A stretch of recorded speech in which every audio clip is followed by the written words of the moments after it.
इधर आ अंकिता, ला मैं तेरे बालों में तेल लगा दूं। देख तो कैसे बेजान से बाल होते जा रहे हैं तेरे। माँ आपको पता है मेरे बाल सबसे लंबे हैं स्कूल में, और मेरी मैडम मेरे बालों की तारीफ भी कर रही थी। अच्छा, मेरी बिटिया के इतने सुंदर बाल हैं तो सब तारीफ तो करेंगे ही। ये है सुमन, जिसकी एक 8 साल की बेटी है अंकिता। सुमन का पति जगदीश एक फैक्ट्री में नौकरी करता था। ऐसे तो रोज शाम को 7 बजे तक वो घर लौट आता था, लेकिन उस रोज रात के 11 बज गए थे और जगदीश अभी तक घर नहीं लौटा। इसी घबराहट में सुमन घर की दहलीज पर बैठकर अपने पति के आने का इंतजार कर रही थी। उसके मन में न जाने क्या क्या विचार आ रहे थे। तभी अंकिता आंखें मलते हुए आई। माँ, बहुत नींद आ रही है, बाबा कब आएंगे? बेटी तू सो जा, तेरे बाबा आएंगे तो मैं उनको खाना गर्म करके दे दूंगी, और तेरे बाबा के आने का इंतजार तो मैं भी कर ही रही हूँ, लेकिन वो अभी तक पता नहीं घर क्यों नहीं आए, फोन भी नहीं उठा रहे मेरा। तभी जगदीश का फोन आता है। हेलो, मैं कब से आपका इंतजार कर रही हूँ, कहाँ हैं आप? सुमन, मैंने अपनी फैक्ट्री की मालकिन से शादी कर ली है, अब मैं कभी नहीं लौटूंगा। ये आप क्या कह रहे हैं? अब हमारा क्या होगा? मैं अकेले कैसे अपनी बेटी की परवरिश करूंगी? वो मुझे नहीं पता, और न ही आज के बाद मुझे कभी फोन करना, समझी? ये कहकर जगदीश ने फोन काट दिया। सुमन के पैरों तले तो जैसे जमीन ही खिसक गई। क्या हुआ माँ? तुम्हारे बाबा ने हमें छोड़कर एक अमीर औरत से शादी कर ली, अब वो कभी नहीं लौटेंगे। ये सुनकर अंकिता भी रोने लगी, लेकिन फिर सुमन ने उसे हिम्मत दी और गले से लगा लिया। मत रो अंकिता, मैं हूँ न मेरी बच्ची तेरे पास।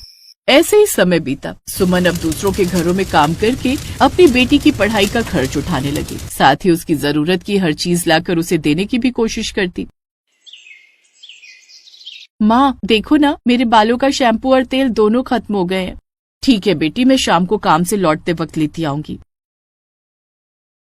अपनी माँ की हालत देख अंकिता ने हमेशा से ठान लिया था कि अब वो शादी करेगी तो अमीर लड़की से ही करेगी, ताकि गरीबी के कारण जो दुख उसकी माँ को झेलना पड़ा वो उसे ना झेलना पड़े। अंकिता ने 12वीं करते ही नौकरी शुरू कर दी, जिसके साथ वो आगे की पढ़ाई भी करने लगी।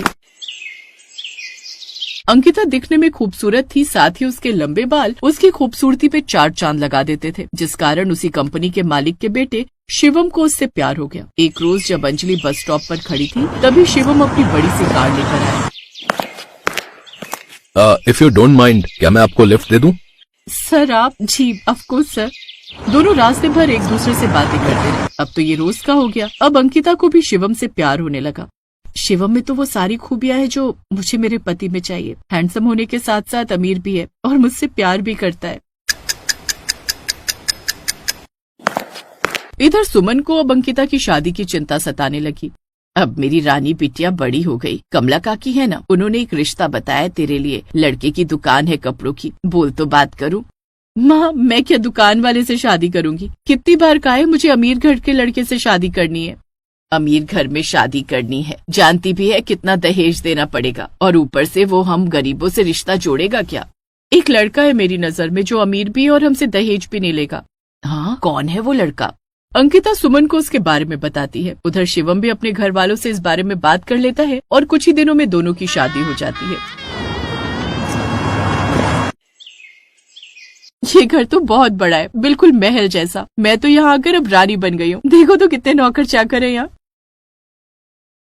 अब तो अंकिता महंगे कपड़े, महंगे जूते पहनती और खूब पैसे उड़ाती। इस महीने कश्मीर तो अगले महीने गोवा, वो हर महीने कहीं न कहीं घूमने जाती रहती। ऐसी उसकी शादी को 1 साल बीत गया, लेकिन वो इस बीच मुश्किल से 1-2 बार ही अपने घर गई। दूसरी तरफ सुमन अब बहुत बीमार रहने लगी थी, जिस कारण वो कभी कभी काम पर जा पाती तो कभी नहीं, जिस कारण उसकी मालकिन उस पर खूब गुस्सा करती।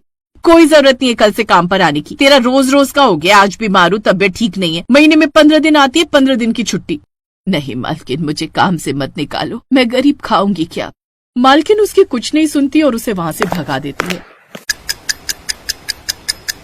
अंकिता भी मुझसे मिलने कभी नहीं आई। वो ब्याह कर क्या गई, अपनी गरीब माँ को भूल गई। पता नहीं उसे मेरी याद आती भी है या नहीं। वो तो जैसे मुझे भूल ही गई हो। ऐसे ही कुछ दिन बीत गए। अब सुमन की तबीयत काफी खराब रहने लगी। वो अभी भी इस हालत में अपनी बेटी को याद करती रहती। फिर एक रोज वो हुआ जिसका इंतजार सुमन को कब से था। अंकिता उससे मिलने आई। माँ कैसी है तू? तुझे देखने के लिए आंखें तरस गई थी मेरी बच्ची। कितनी सुंदर लग रही है तू, और तेरे बाल तो पहले से भी ज्यादा खूबसूरत हो गए हैं। नजर ना लगे मेरी बच्ची को किसी की। फिर शिवम उसके पाँव छूता है। जीते रहो बेटा, जमाई राजा, आइए ना, आइए बैठिए ना। सुमन अपनी साड़ी के पल्लू से उस खाट को झाड़ने लगती है, फिर उनको उस पर बैठने के लिए कहती है, जिसके बाद वो रसोई में जाती है। हे भगवान, अब मैं क्या करूं? यहाँ तो सारे डब्बे खाली हैं। अब मैं इनको क्या बनाकर खिलाऊं? अपनी माँ की लाचारी देख रसोई के बाहर खड़ी अंकिता की आंखों में आंसू आ जाते हैं। साथ ही शिवम का मन भी भर आया। माँ, इतना कुछ हो गया और आपने अपनी बेटी को बताना भी जरूरी नहीं समझा। गलती माँ की नहीं, मेरी ही है, जो अपने अमीर ससुराल जाकर अपनी गरीब माँ को भूल गई। कभी उनकी सुध लेने की कोशिश ही नहीं की। मुझे माफ कर दे माँ। मेरी माँ के लिए यहाँ खाने को दाना तक नहीं है। वो भूख से मर रही है और मैं वहाँ शाही पकवान खा रही हूँ। कितनी गरीबी में रहकर मुझे पाला पोसा, मेरी परवरिश की, और मैं तुम्हें यूँ अकेला छोड़कर चली गई। आज तक कितना दुख उठाया तुमने, और एक मैं हूँ, कैसी बेटी हूँ मैं।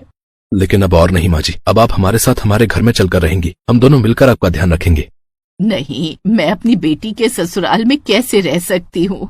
बेटी के ससुराल में ना सही, बेटे के घर में तो रह सकती है ना माँ जी। ये सुनकर सुमन की आंखों में आंसू आ जाते हैं।